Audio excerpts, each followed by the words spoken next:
Hello class, welcome to our online education platform Career Focus. Today I am going to start new topic of your continuing series Polity, the silent future of the constitution. तो हमने already पढ़ लिया है कि historical background making of constitution of India. तो silent features of the constitution पढ़ेंगे कि India के जो संविधान है इसके क्या क्या फीचर्स हैं, जो चीजें इंपॉर्टेंट है जो एग्जाम्स को हिट करेंगी, तो वही चीजें मैं हाईलाइट करूंगा। सबसे बड़ी बात, अगर साइलेंट फीचर्स की बात करें तो हमारा संविधान जो है लेंथीएस्ट कॉन्स्टिट्यूशन है वर्ल्ड का। वर्ल्ड में सबसे लेंथीएस्ट कॉन्स्टिट्यूशन जो है हमारा आपका जो है इंडिया का आ जाता है। ठीक है, लेंथीएस्ट कॉन्स्टिट्यूशन है। और ओरिजिनली कब बना था, ठीक है, ये चीज आपने बतानी है। ओरिजिनली 1949 में आपका जो है वो कॉन्स्टिट्यूशन पूरे तरीके से बन गया था, जिसमें प्रेम्बल 395 आर्टिकल्स थे जिनको 22 पार्ट्स में डिवाइड किया गया था और 8 शेड्यूल्स थे। ये चीज याद रखना आपने। प्रेजेंटली अगर 2013 की बात करें हम, तो ये इसमें प्रेम्बल 465 आर्टिकल्स हो गए और 25 पार्ट्स हैं और इसके 12 शेड्यूल्स हैं। ये आपने थोड़ा सा याद रखना कितने शेड्यूल्स हैं और कितने पार्ट्स हैं। ठीक है, अब दूसरा फीचर्स क्या आ जाता है कि बहुत सारे सोर्सेज से इसको जो है वो ड्रा किया है। द स्ट्रक्चरल पार्ट जो है कॉन्स्टिट्यूशन का, और एक चीज बता दूं, हाँ, स्ट्रक्चर ऑफ द कॉन्स्टिट्यूशन जो है वो आपका कहां से है, large extent drive from the government of India act. ये बड़ा इंपॉर्टेंट पॉइंट है कि जो स्ट्रक्चर है ना वो आपका संविधान का, तो लार्जली जो है आपका structure government of India act 1935 से लिया गया। ये चीज आपके लिए इंपॉर्टेंट हो जाती है। तो philosophical part of the constitution, the fundamental line and directive principle of state policies, their inspiration from the America and Irish constitution से हमने ये चीजें ली है। ठीक है, फंडामेंटल राइट्स क्या है हमारे वो पढ़ लेते हैं, बाद में पढ़ेंगे। सबसे पहले हम ब्लेंड, रिजिडिटी और फ्लेक्सिबिलिटी कहते हैं। रिजिड क्या होता है और फ्लेक्सिबल कॉन्स्टिट्यूशन क्या होता है। ठीक है, देखो मैं बात करूं रिजिड कॉन्स्टिट्यूशन की, तो रिजिड क्या होता है, ये ऐसे लाज होते हैं जिनको चेंज करने के लिए, चेंज तो नहीं कर सकते बट उसमें हम अमेंडमेंट ला सकते हैं। कुछ जो लॉ है उनको हम चेंज नहीं कर सकते। अमेंडमेंट लाने के लिए हम क्या करते हैं, उनके बीच में एक स्पेशल प्रोसीजर्स की जरूरत होती है। स्पेशल प्रोसीजर्स की जरूरत होती है इसके बीच में चेंज लाने की। ठीक है, rigid constitution one that the required special procedures for that the it's amendment. तो कुछ भी अमेंड करने के लिए आपको क्या चाहिए, उसके बीच में आपको स्पेशल प्रोसीजर्स, आपको लॉ को फॉलो करना है, जो जो लॉ में मेंशन किया उनको चेंज करने के लिए। अब हमारा रिजिड भी है और फ्लेक्सिबल भी है। तो कुछ लॉ है जिनको चेंज करने के लिए हमें इतने ज्यादा जो है वो जरूरत नहीं पड़ती है। Flexible constitution on the other hand is one that can be amended in the same manner. ठीक है, जैसे यूएस का आ गया, US ordinary laws are made, for example British constitution. तो इनमें क्या होता है कि ऑर्डिनरी लॉज जो है वो जल्दी से चेंज कर सकते हैं। कुछ लॉज होते हैं थोड़े से अमेंडमेंट लाए उनको हम चेंज भी कर सकते हैं। ठीक है, बट फ्लेक्सिबल मेंशन किया होता है कि इसमें आप चेंज कर सकते हो या नहीं कर सकते हो। आप अपनी मर्जी से किसी को भी आप जो है फ्लेक्सिबल और रिजिड पार्ट नहीं कह सकते हो। ठीक है, कुछ ऐसे लॉज हैं जिनको हम चेंज नहीं कर सकते हैं। ये चीज आपने ध्यान में रखनी है। नेक्स्ट आ जाता है आपका the constitution of India is neither rigid not flexible but a synthesis of both. ठीक है, अब एक चीज ये इंपॉर्टेंट आ गई आपकी कि ना ही हमारा संविधान जो है वो रिजिड है और ना ही फ्लेक्सिबल है, बट दोनों का सिंथेसिस है। और आर्टिकल आपके 390 368 में क्या कहा है कि इसमें दो तरह की अमेंडमेंट्स होती हैं। दो तरह की, आप एक रिजिड होती है और दूसरी फ्लेक्सिबल होती है। ठीक है, रिजिड के लिए आपको स्पेशल प्रोसीजर चाहिए और फ्लेक्सिबल के लिए ऑर्डिनरी जो है लॉ से हो जाता है और ऑर्डिनरी मेजोरिटी चाहिए। अब बात आ जाती है फेडरल की और यूनिटरी की। ठीक है, बहुत इंपॉर्टेंट पॉइंट है, क्या आपका भारत का संविधान फेडरल है या आपका रिजिड है। ठीक है, फेडरल और रिजिड का मैं आपको खुद ही समझा देता हूं। ठीक है, फेडरल क्या होता है ये चीज आपको समझनी है। सबसे पहले देखो, पावर्स को दो तरीके से डिवाइड किया होता है। एक तो आपका होता है फेडरल, दूसरा होता है यूनिटरी। फेडरल में क्या होता है कि पावर आपकी जो डिविजन होती है वो स्टेट्स को भी होती है और सबको होती है, सबको दी होती है। अब फेडरल का मतलब क्या होता है, डिवीजन ऑफ पावर ठीक है। डिवीजन ऑफ पावर में स्टेट्स के पास भी अपनी पावर होती है, सेंटर के पास अपनी पावर होती है, और लोकल सेल्फ गवर्नमेंट के पास अपनी अपनी पावर होती है। ठीक है सर, लोग सेल्फ अपनी पावर होती है।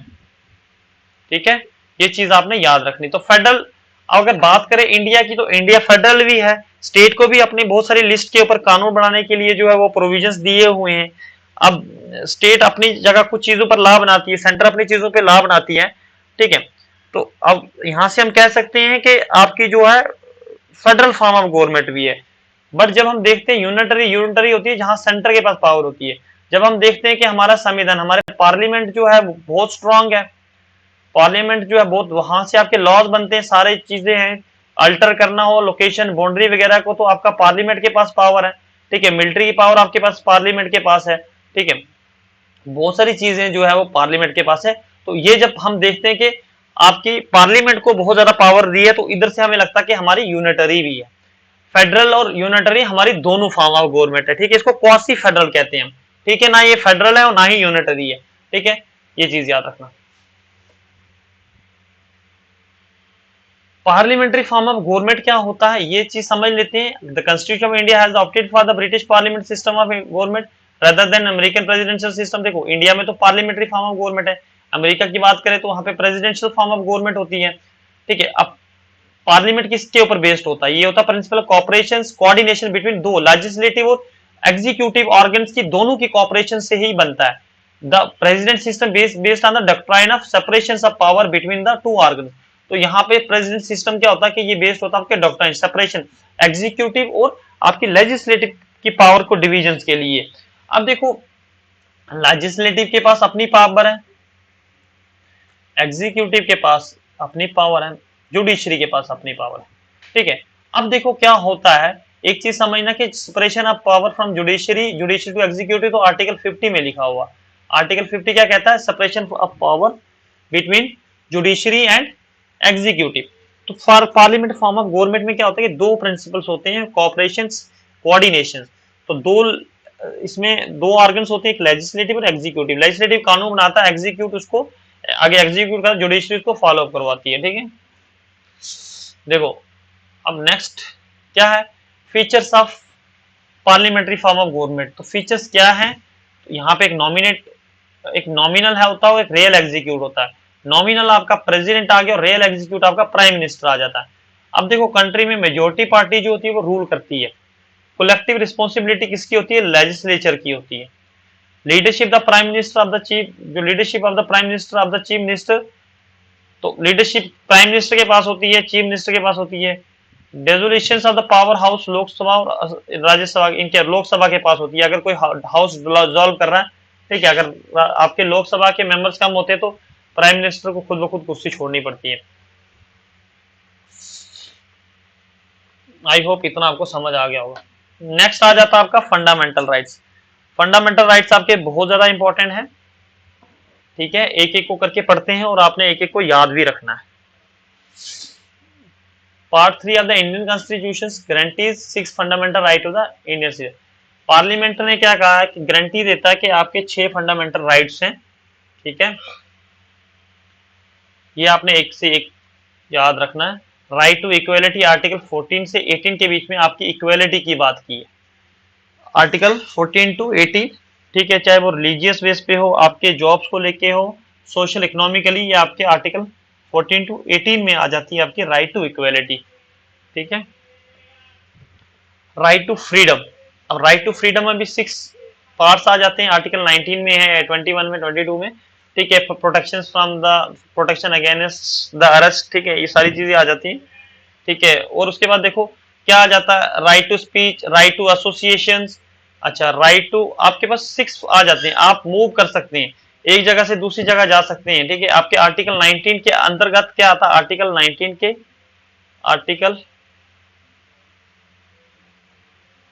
के अंदर क्या आता है, आर्टिकल 19 के अंदर क्या आता है, 6 प्रोविजंस आ जाते हैं।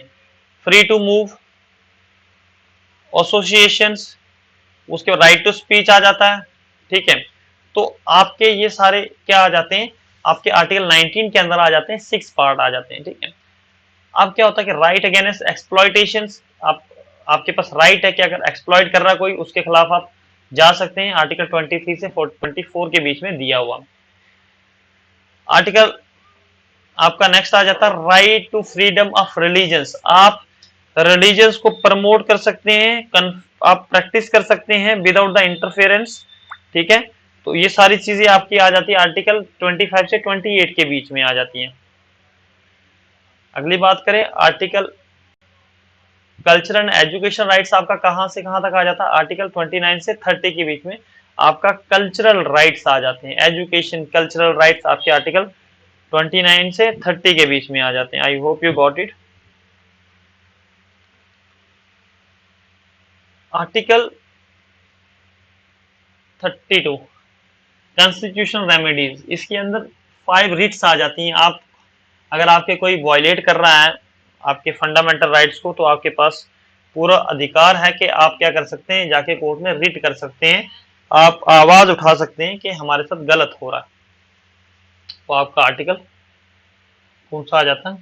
32 आ जाता है। देखो एक चीज याद रखना, ये जो आपके फंडामेंटल राइट्स होते हैं ये सस्पेंड भी हो जाते हैं ड्यूरिंग ऑपरेशन नेशनल इमरजेंसी। ठीक है, बाकी सारे हो जाते हैं except the right of article 20 और 21 को छोड़ के, बाकी आपके सारे आर्टिकल को, आपके फंडामेंटल राइट को सस्पेंड किया जाता है। ठीक है, क्वेश्चन पेपर में आ सकता है कि कौन सा आर्टिकल है जो आपका उस समय सस्पेंड नहीं किया जाता इमरजेंसी के टाइम पे, वो आर्टिकल 20 एंड 21। अब आगे एक्सप्लेनेशन आ जाएगी, आर्टिकल्स को अलग अलग से भी समझाऊंगा, आर्टिकल 14, 15, 16 कैसे कैसे हैं। तो ये देखो डायरेक्टिव प्रिंसिपल स्टेट पॉलिसीज क्या है, तो इनके बारे में आपको बता देता हूँ। डायरेक्टिव प्रिंसिपल स्टेट पॉलिसीज, देखो directive principle of state policies क्या है आपकी? Doctor Bhimrao Ambedkar the directive principle state policy is a Nobel features of Indian constitution. ठीक है, नोबल फीचर है, दे आर इनिमेंट पार्ट 4 में दी हुई है इंडियन कॉन्स्टिट्यूशन में, और क्लासिफाइड की 3 कैटेगरीज में। 3 कैटेगरीज कौन कौन सी है? एक तो आपकी सोशलिस्ट आ गई, दूसरी गांधीयन आ गई, और तीसरी आपकी लिबरल और इंटेलेक्चुअल आ गई। Directive principle means for promoting the ideal and social economic democracy, they are not enforceable by the court for their. अब देखो ये जो होती है ये नॉन जस्टिसेबल होती है, नॉन जस्टिसेबल होते हैं जो ये आपके फंडामेंटल सॉरी आपके डायरेक्टिव प्रिंसिपल स्टेट पॉलिसी होती है, ये आपके जो है वो जस्टिसेबल नहीं होती है। अब क्या होता है, नॉन जस्टिसेबल इन नेचर्स होती हैं। और एक चीज याद रखना कि फिर भी जब भी संविधान बनाया जाता है तो directive principle of state policies को जो है मद्देनजर रखा जाता है।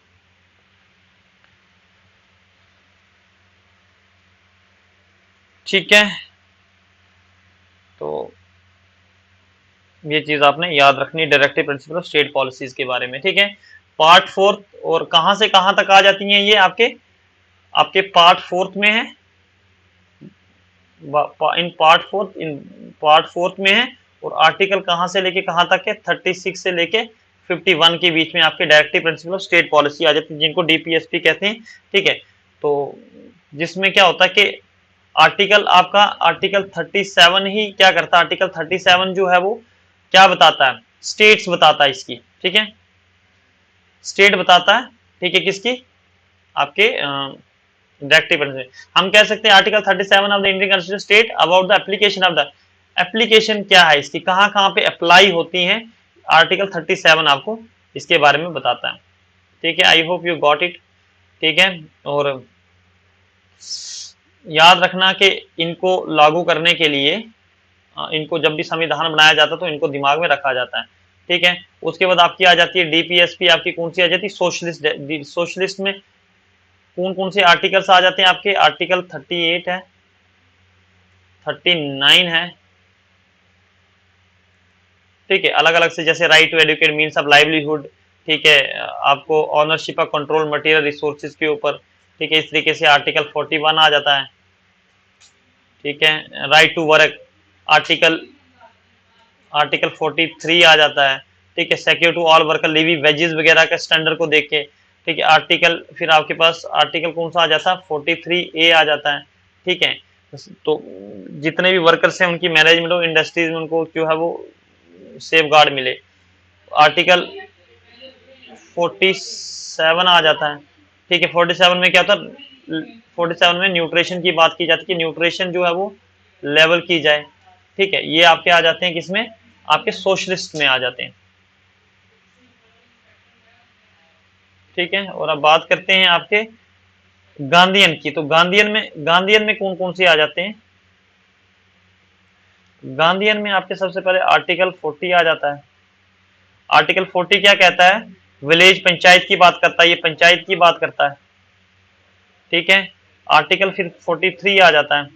43 क्या करता है, प्रमोट करता है कॉटेज इंडस्ट्रीज को, प्रमोट कॉटेज इंडस्ट्रीज वगैरह को प्रमोट करने के लिए, ठीक है, उनको छोटी छोटी इंडस्ट्रीज को प्रमोट किया जाए, ठीक है। और आर्टिकल 43 बी, आर्टिकल 43 वो क्या कहते हैं, voluntary autonomous functioning, democratic control हो गया, मैनेजमेंट करना कोऑपरेटिव सोसाइटी में, आप क्या कर सकते हो, कोऑपरेट कर सकते हो सोसाइटी में इंडिपेंडेंटली। फिर इसके बीच में आ जाता है आपका आर्टिकल 46 क्या करता है, एजुकेशन को और economic interest of the weaker section, interest of the weaker sections, weaker sections की इसको प्रमोट करना, एजुकेशन को प्रमोट करना, वो इसमें आ जाता है। फिर इसी में आपका आ जाता है आर्टिकल 47, ठीक है। आर्टिकल 47 इंप्रूव क्या करता है, ये इंप्रूव पब्लिक हेल्थ, ठीक है, इंप्रूव पब्लिक हेल्थ इसमें आ जाता है। आई होप कि आपको ये समझ आ ही गया होगा लगभग इतना। और कौन सा आ जाता है आर्टिकल 47 का, आर्टिकल 48 आ जाता है। आर्टिकल 48 में क्या है, slaughter, prohibition of slaughtering of cows, slaughtering of cows calves, ठीक है, कैटल्स को मतलब स्लॉटरिंग करने के अगेंस्ट है, ठीक है, आप नहीं कर सकते हो। फिर आपका आ जाता है लिबरल वाले, लिबरल में कौन कौन से आर्टिकल्स आ जाते हैं, लिबरल में आपका आर्टिकल 44 आ जाता है, ठीक है। आर्टिकल 44 क्या कहता है कि सिविल यूनिफॉर्म कोड होना चाहिए, ठीक है, इंडिया में, जो सिक्योर करे आपके सिटीजन ऑफ इंडिया को। आर्टिकल 45 आ जाता है अर्ली चाइल्डहुड केयर के बारे में, कि बच्चे को अर्ली चाइल्डहुड केयर जो है वो कंप्लीट 6 ईयर तक इसको अच्छी एजुकेशन मिलनी चाहिए। उसके बाद आपका आ जाता है आर्टिकल 48A। आर्टिकल 48A क्या कहता है, आपके पास आर्टिकल 48 करवा दिया मैंने, 45 करिए, 45 में तो 45 पहले आर्टिकल 48 देखो। तो ये क्या करता है कि आप क्या ऑर्गेनाइज करो, आप टू ऑर्गेनाइज करो एग्रीकल्चर एनिमल हस्बेंड्री और साइंटिफिक, इन द साइंटिफिक, आप यहाँ पे एनिमल हस्बेंड्री और एग्रीकल्चर को बढ़ाने की बात की आर्टिकल 48 में।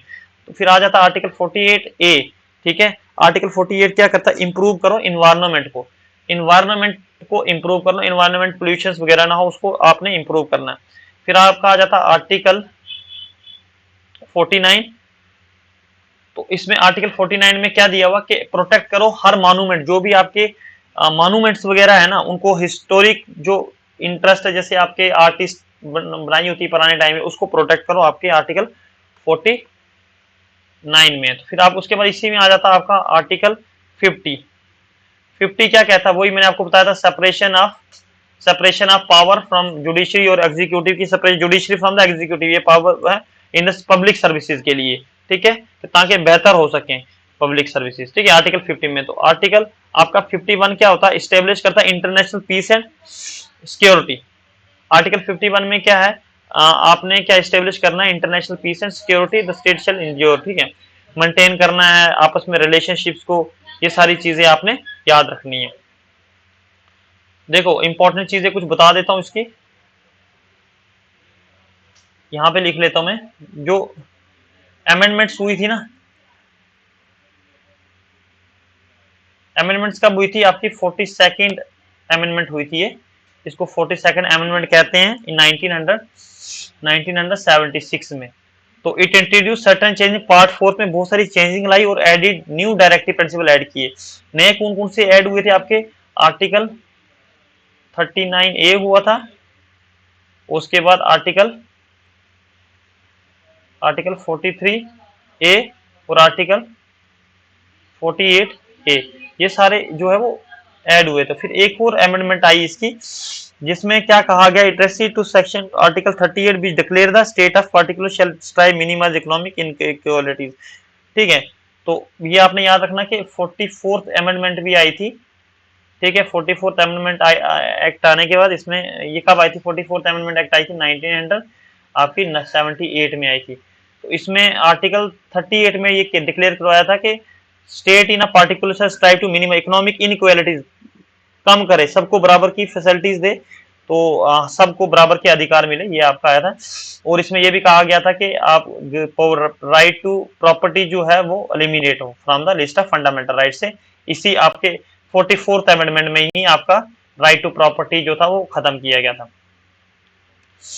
अच्छा, उसके बाद 86th अमेंडमेंट आई। ये अमेंडमेंट पूछते हैं, 86th अमेंडमेंट आई, ये कब आई थी? एक्ट 2002 में आई।